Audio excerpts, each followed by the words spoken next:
Rajiv Biswas is a chief Asia-Pacific economist at S&P Global Market Intelligence. I asked him just how economically significant Hong Kong and the Greater Bay Area is. Well, what we're seeing globally is increasing competition amongst mega regions of the world. And in China, there are three mega regions, and the Greater Bay Area is one of the most important, including 11 major cities of the Pearl River Delta, including the Hong Kong Special Administrative Region, Macau Special Administrative Region, but also some very big cities in mainland China, including Guangzhou, Shenzhen, and a number of other big cities. And the size of GDP of the Greater Bay Area has now reached $2 trillion, which is vast. And if we benchmark that, comparing it to major countries, it's actually equivalent to the size of the GDP of Canada. So it's a very, very important region of the world economy, and it's a key factory heartland of China that's exporting worldwide to many of the world's largest consumer markets. And China wants to take this further, doesn't it? It's got expansion plans for the region.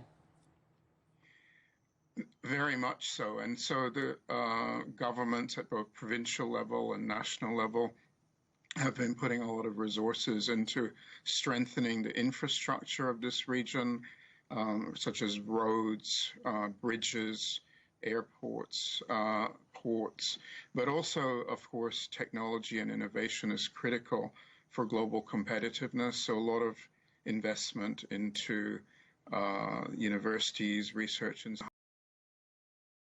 high-quality manufacturing infrastructure as well.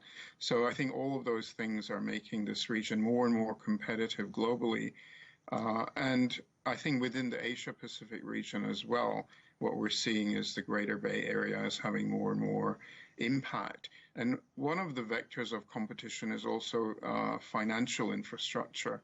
And so one of the big advantages of the Greater Bay Area is that it includes a major international financial center, which is, of course, Hong Kong, but also some very large financial centers of mainland China, notably Shenzhen and Guangzhou.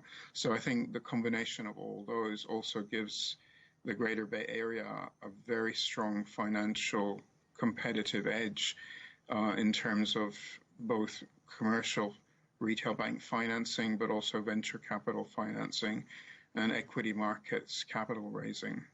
And as you say, Hong Kong already a major financial centre in particular. How do you think it's set up to carry that forward into the future?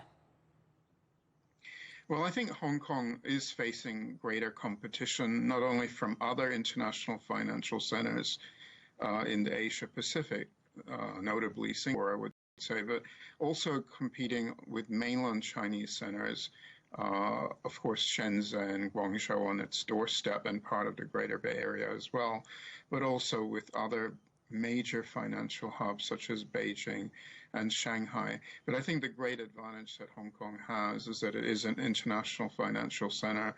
It does have most of the world's major financial institutions operating there. So I think the Hong Kong capital market and banking center will continue to be very vibrant and dynamic long into the future, and that will give an additional edge to the Greater Bay Area's expansion.